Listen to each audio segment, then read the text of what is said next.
Welcome back, folks, to WrestleRant. I'm Graham Juice Matthews, and for the entire month of September here on WrestleRant, I'm breaking down every installment of WWE Unforgiven in history as seen on the WWE Network. Today we're talking about Unforgiven 2007. So kicking off the show for the ECW Championship, CM Punk defending the gold against one Elijah Burke.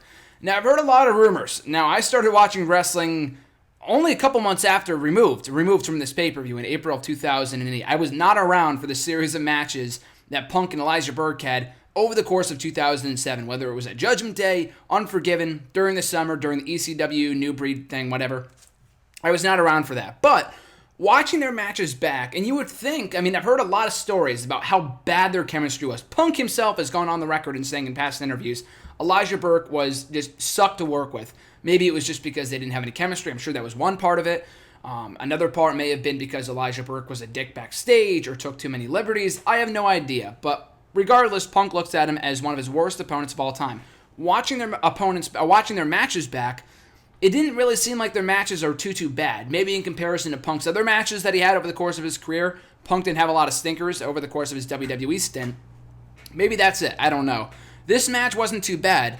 From an in-ring standpoint, I thought it was good. Punk in the end had to win he had to win this match. There was no doubt about the outcome. Johnny Nitro or John Morrison, whatever, had just got himself suspended. He was serving the 30-day wellness policy suspension, whatever. So they had to plug someone in there real quick. They put Elijah Burke in there, so it's kind of a random match. But they did have previous history from earlier on in the year when Punk and Burke were doing the whole New Breed ECW thing that I talked about before. But yeah, it was a good match. The only thing, though, is that ECW Championship, that at that time was looked at as like this top-tier title.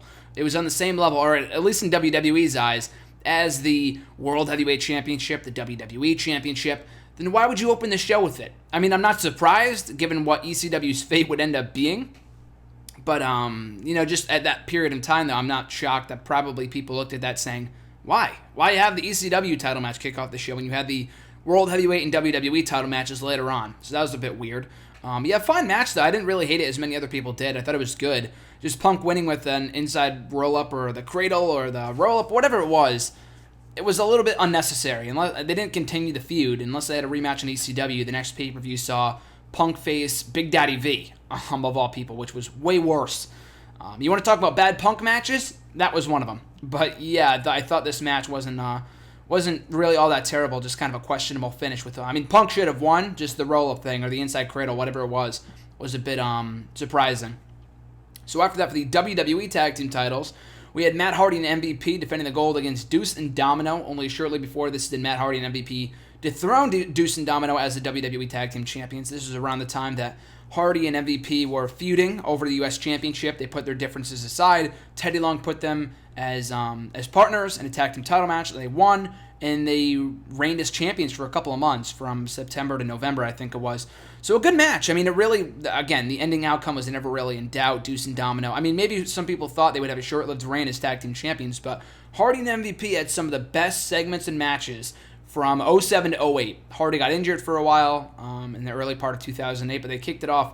They started right where they left off when he came back from injury right after WrestleMania, which was cool to see. But they had some good matches that year, this being one of them, both as partners and as opponents. This one being another very good match. It was shy of being a great match. I thought it was good for what it was, nothing too amazing, but they showed nice chemistry here, even with their opponents, Deuce and Domino, who are also great workers. Just kind of a weird gimmick. I guess some people liked it, some people didn't. I really have no feelings on it, but a well-wrestled match with the right result. After that, we had Triple H versus Carlito, and a very strange match. Now, there was a no disqualification stipulation in place only for Carlito, not for Triple H. Carlito had used steel chair, all this other stuff to kind of take down Triple H. To no avail, Triple H reigned supreme. It was a good match with, I guess, a unique stipulation to kind of stack the deck against Triple H. But again, just like the previous two matches, ending outcome was never in doubt. Good for what it was, well-wrestled match, but Carlito beating Triple H, really? This is 2007. It's not 04, not 05, not even 06, when Carlito was still facing Randy Orton. Look at the past few Unforgiven shows that Carlito was a part of. In 05, he faced Ric Flair. Yeah, Ric Flair for the IC title. 06, he lost to Randy Orton. In 07, he lost to Triple H. He lost all 3 matches. They were all good matches. He lost all of them, though. That's kind of the Carlito's career in a nutshell in WWE. They never really ended up doing anything with him, which is a shame. But regardless, I thought it was fine. Carlito was even a step down from Booker T, or King Booker, rather, at that period in time. Former World Heavyweight Champion. I thought they should have continued that feud after Triple H had beaten him at SummerSlam in kind of convincing fashion. But I think Booker T was serving a suspension at this period in time, or he wasn't on this show, and he got cut from the company. He left the company shortly thereafterwards. But it was a nice little filler feud before they plugged Triple H back into the WWE title hunt. But it was a good match. Just Carlito was really no threat. Let's be serious here to Triple H.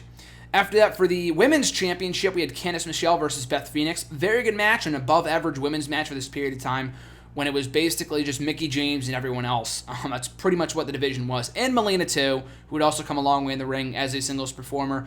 Candice Michelle deserves her props for really coming a long way in the ring. I remember watching, I think it was Unforgiven, one of these shows that I reviewed a couple weeks ago, whatever. I think it was Unforgiven 2005. Pretty sure it was 2005. And she didn't wrestle. I'm pretty sure she was just in the corner of Victoria and Tori Wilson, I think was the team.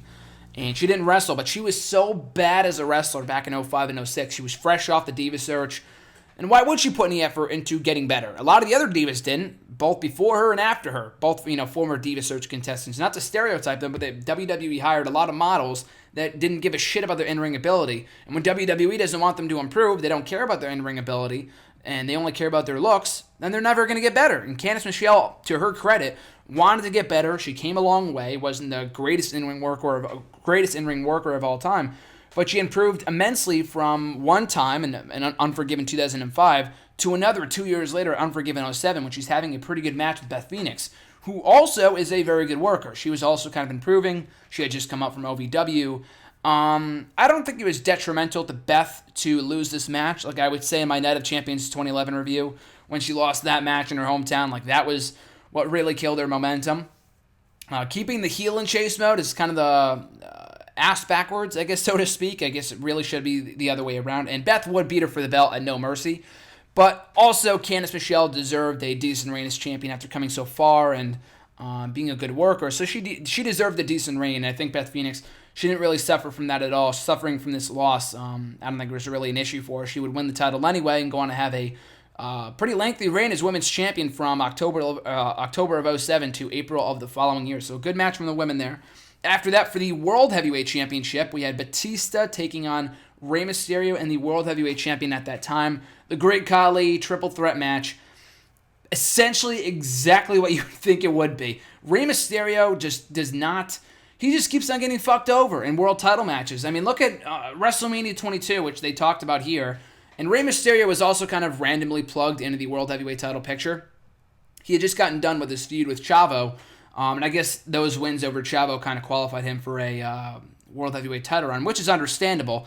But he was no threat to the Great Khali. A lot of people were no threat to the Great Khali. As terrible of a wrestler as he was a fucking monster. The guy was huge. So for a guy like Rey Mysterio to beat Khali, I believe in suspension and disbelief in wrestling, but to have Rey Mysterio beat Khali one-on-one or even a triple threat would be just mind-boggling. Even if he didn't pin Khali and had he pinned Batista instead, was not going to make any sense. But my point is that Rey Mysterio keeps on getting fucked over in these World Heavyweight title matches. Keeps on getting fucked over. And that the match at WrestleMania 22 also went about 8 or 9 minutes. Now, granted, that was the World Heavyweight title match at WrestleMania, a triple threat with the Royal Rumble winner, so that match should have gotten a lot more time than it did. That was a bigger deal. But also on this show, too, it was one of the shortest matches of the night, with the exception of the women's title match and the Orton-Cena match, which also did not go very long at all. So the two world title matches, the only two world title matches on the show. But the ECW title match went longer. What the fuck is going on? Is this Bizarro World or something? I mean, it wasn't a terrible match, this triple threat. It was okay for what it was. But you knew exactly what you were getting into when Khali was involved. And thankfully, it was a triple threat. We didn't have to suffer another Batista-Khali one-on-one. That match was a fucking train wreck at SummerSlam. We would get another grandiose rematch at No Mercy the following month inside the Punjabi prison, which was another awful concept. But Rey Mysterio, his quick pace kind of kept things interesting, I guess is the best thing I could say about this match. Batista, in the end, pinning Khali with a spine buster. They didn't give a shit about protecting Khali at all. They just had him pin Khali. get the 1, 2, 3. I mean, triple threats, the point of it is to have the champion not get pinned so they don't look weak. But obviously at this point, they knew that Khali was not drawing. He was not getting better. So they just had him get pinned. And Rey Mysterio and Batista are friends anyway, but they did tease some tension here. And I don't think that doing the triple threat was to protect Khali in defeat, because he got pinned here. Like I said before, I think the purpose of the triple threat stipulation was to make the match better from an in-ring standpoint. It wasn't a great match, but I think Rey Mysterio's involvement made it a lot more fun than it would have been if it was just Batista and Khali one-on-one again, much like at SummerSlam. So after that, the World Tag Team titles, Lance Cade and Trevor Murdoch defending the gold against Paul London and Brian Kendrick. I think it was talked about during this match, but they had a couple series of matches on their tour of like Africa or something like that, and London and Kendrick beat them for the belts. And like the very next day or later on that tour, Cade and Murdoch won the belts back. So it was kind of cool. I mean, I love when they do stuff like that. And it's usually the tag team titles. That was the World Tag Team titles in that situation. They would do the same, something very, very similar the following year when Miz and Morrison beat Punk and Kingston at a house show, like right before Armageddon for the World Tag Team Championships. And they also did it a couple years ago, too, in January of 2012 when Primo and Epico beat Airboom for the tag team titles. I can't remember the last time they did it with like the US, the IC. The WWE was a long time ago. I know they did it with like Nash and Backlund like in 95 or something, 94. It's been a long time since they did it with the WWE title, but more often than not nowadays, it is the tag team championships. And it's cool. Stuff like that makes you want to, like, oh shit, like that happened at a house show, now I want to go. Like when The Rock showed up at the house show that I almost went to, god damn it, but I digress, a couple months ago. But yeah, I thought this was a fun match. They had good chemistry with one another. The two teams did, that is. London and Kendrick, was always a fan of them as a tandem. I thought they had some great chemistry. And they only really scratched the surface. After they dominated SmackDown for a year as tag team champions, they moved them to Raw. They never really got the belts back. They only held the World Tag Team titles for a cup of coffee on that tour, took the belts right off of them, and they were back. They were just back in the tag team scene. They might have gone back for the belts a couple of times after this, but they never won them. I know that for a fact, and they would split up. I think about a year or so later after Paul London got cut from the company in the summer of 2008, and Brian Kendrick he got sent to SmackDown, that's what it was, and then London was on his own for a while on Raw before he left the company that November. But yeah, those guys were such a great tag team. I don't know if I would call them the next, or like the newer version of the Rockers, but they did remind me of them, and I thought they really could have gone a lot longer, a lot further with these guys had they kept them a unit for longer than they did. And Brian Kendrick, although he had like a little mini push on SmackDown for a while in 08 as the Brian Kendrick, he didn't really go anywhere, and he was gone from the company too the following year, so I didn't really justify splitting these two up into singles acts. They were a lot better as a tag team, in my opinion. So from there, we get to the WWE Championship match. Never really got started. I can't really comment on it. It was Cena and Orton again, a rematch from SummerSlam, a lot more personal this time after Orton had kicked John Cena's father in the head, and Cena's father was present for this match at ringside. And that was it. That was pretty much it after Orton. After that happened, after Orton threatened to beat up his father again at ringside, Cena just goes berserk, gets himself disqualified. Kind of a fuck finish, which I understand why they didn't close the show with this match, which I'll get to in a second, and why they closed the show with the match they did, and why I didn't really agree with it. So I can't really comment on the match. I mean, it was good while it lasted. This was long before Cena and Orton's chemistry got like buried into the ground, like it's like beating a dead horse with Cena and Orton, that they just keep on doing this match over and over and over every single fucking year, whether it's 2007 or 2014, it doesn't matter. They'll continue to do the same match every single year. But yeah, I thought it was good. I thought the feud was good because Orton really showed a new aggressive side, a part of his character, getting more heat on his character with the whole punting thing. The DQ finish I thought was dumb. They really wanted to plant the siege for the last man standing thing. It protected Orton, kept Cena's reign alive. They should have made a bigger deal about Cena becoming one of the longest reigning WWE champions of all time. I know he's a babyface. They don't really like play it up. They only do it if you're a heel, like CM Punk a couple years ago in 2011 or 2012, that is. But they like casually mentioned it in passing during the video package for the match that it was at Unforgiven the year prior that Cena won the championship from Edge. And now he had to defend the title against Orton, and Orton would be the one to end his reign, and he didn't, and it wasn't really made into a big deal. Maybe the next night on Raw it was, or I doubt it, because again, Cena was a babyface, so they weren't going to make a big deal about it. But yeah, I mean, this match was basically a placeholder for the third and final match on pay-per-view at No Mercy, which would not come to fruition, of course, due to Cena getting injured shortly thereafterwards, and they replaced him with Triple H, and that whole thing got born. So maybe in that match, maybe Orton was going to win the championship anyway if Cena didn't get injured. We'll never really know, I guess. But yeah, this match, can't really comment on it. It wasn't really much of a match. It was more of an angle than it was a match. And it would build a bridge from their match on this show to No Mercy. So it served the purpose, but I wasn't really a fan of the finish, though. So we get to the final match, the main event of the show, The Undertaker versus Mark Henry. Just so slow. The crowd didn't give a shit. It was cool to see Undertaker back, his 10 millionth return. I love The Undertaker, but you can see this guy return only so many times before it doesn't even lose specialness, but I don't know. This was not the match to be closing the show with. The show was okay. You had a lot of good matches. Like I said before, I'll get to my overall review in a second of the show. But to close the show with this match, which went a lot longer than both world title matches, which was weird. If anything, I know the triple threat wasn't anything great. But I probably would have gone with that as the main event, because at least you would send the crowd home happy, new World Heavyweight Champion. And that match was better than this one. This was the same exact shit you would expect from Taker and Henry that we saw in early 2006. They didn't have great chemistry then. They didn't have great chemistry in 2007. And they just built Mark Henry up like nothing. They didn't really bother to build him up.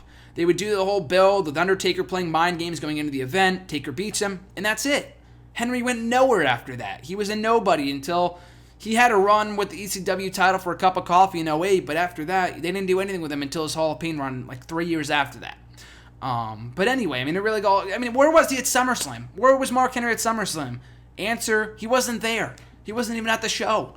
So why did people care about Mark Henry main eventing a pay-per-view against The Undertaker? They knew he was going to lose. It's not like they took the opportunity to push Mark Henry finally as a top heel on the show. He didn't. He injured Undertaker earlier that year in May. And, he was still on the program. He was beating the shit out of people for months, but he was not really involved in anything noteworthy from what I can recall.